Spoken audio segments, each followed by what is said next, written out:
Hello दोस्तों। वैसे तो अंग्रेज़ों ने करीबन 200 साल तक हमारे हिंदुस्तान को गुलाम बनाए रखा और पता नहीं कितने ही जुल्म हम हिंदुस्तानियों पे किए।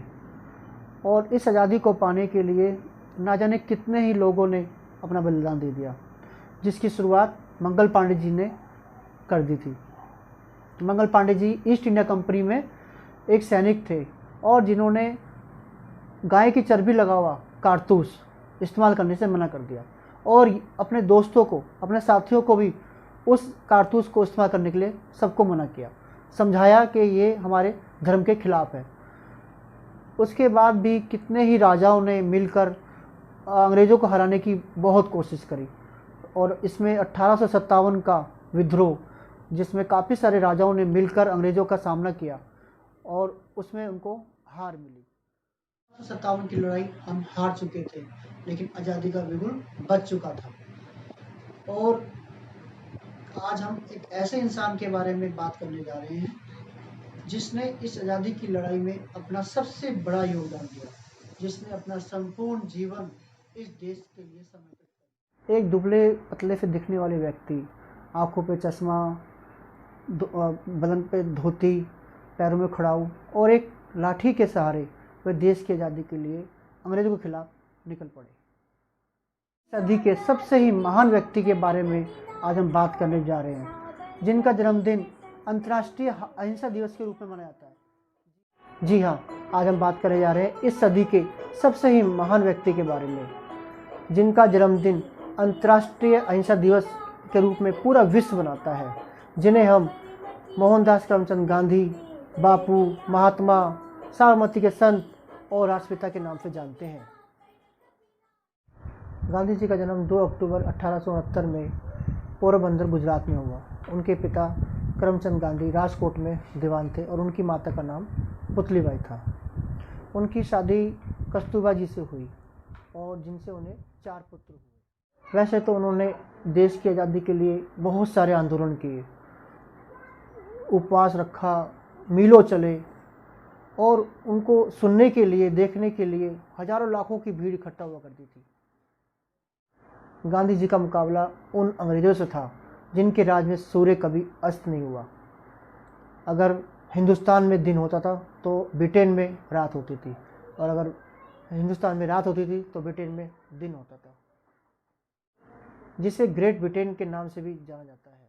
जी कहते थे कि तुम ऐसे जियो जैसे तुम कल ही मरने वाले हो, और ऐसे सीखो कि तुम हमेशा के लिए जीने वाले हो। एक बार गांधी जी ब्रिटेन में ट्रेन से डरबन से पिटोरिया के लिए जा रहे थे। उन्होंने प्रथम श्रेणी का टिकट लिया था। उसके बावजूद भी टीटी ने उन्हें सामान समेत धक्के देकर बाहर फेंक दिया। इससे उनके मन को काफ़ी आघात लगा और उनको एहसास हुआ कि हम गुलाम हैं और ये गुलामी की जंजीर से हमें हाथ तोड़ना चाहिए। ये उनका टर्निंग पॉइंट था। गांधी जी ने सत्याग्रह का मार्ग अपनाया। सत्याग्रह का अर्थ है कि सत्य और अहिंसा के माध्यम से जीत हासिल करना, और इसका प्रयोग उन्होंने 1906 में साउथ अफ्रीका में भी किया, जिसमें वो सक्सेस रहे। और उसके बाद उन्होंने साउथ अफ्रीका में एक आश्रम की भी स्थापना की और 1893 से लेकर 1915 तक वो साउथ अफ्रीका में ही रहे और तकरीबन 22 साल बाद 1915 में वो हिंदुस्तान में आए और यहाँ से उनका आज़ादी की जो यात्रा उन्होंने शुरुआत। 1917 से लेकर 1947 तक के युग को हम गांधी जी का युग कह सकते हैं। गांधी जी कहते थे कि पहले वो आपको अनदेखा करेंगे, फिर आप पर हंसेंगे, फिर आपसे लड़ेंगे और अंत में जीत आपकी ही होगी। गांधी जी ने आज़ादी के लिए तो वैसे बहुत सारे आंदोलन किए, जिसमें सविनय आंदोलन, असहयोग आंदोलन, भारत छोड़ो आंदोलन, लेकिन मैं एक ऐसे आंदोलन के बारे में जिक्र करना चाहता हूँ जिसमें काफ़ी ज़्यादा लोगों ने योगदान दिया था। वो आंदोलन था दांडी मार्च, नमक के लिए सत्याग्रह। 24 दिन का वो आंदोलन था, जिसमें 78 लोगों के साथ गांधी जी निकले थे उस आंदोलन के लिए, और उसमें हजारों लाखों लोगों ने भाग लिया था।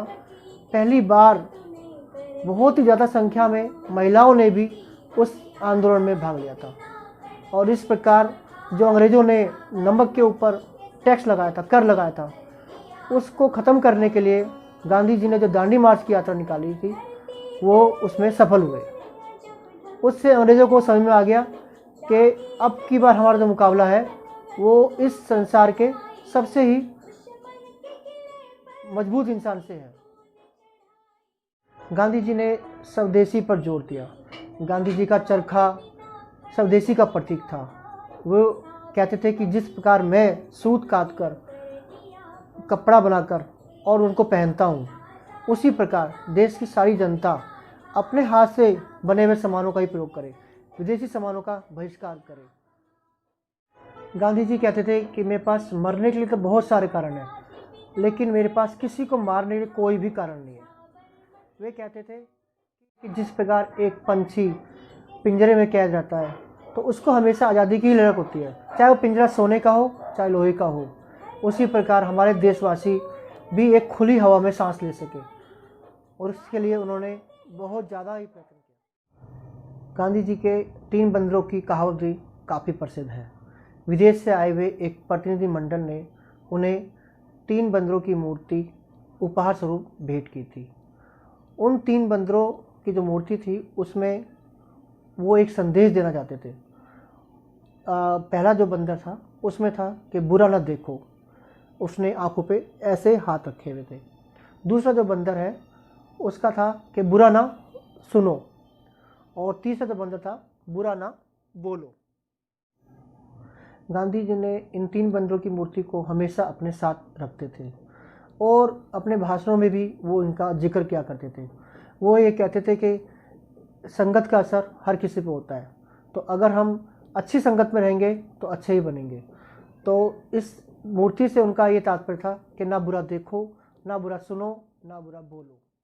तो में 15 अगस्त 1947 को भारत को अंग्रेज़ों से आज़ादी मिली और भारत को 2 हिस्सों में विभाजित कर दिया गया।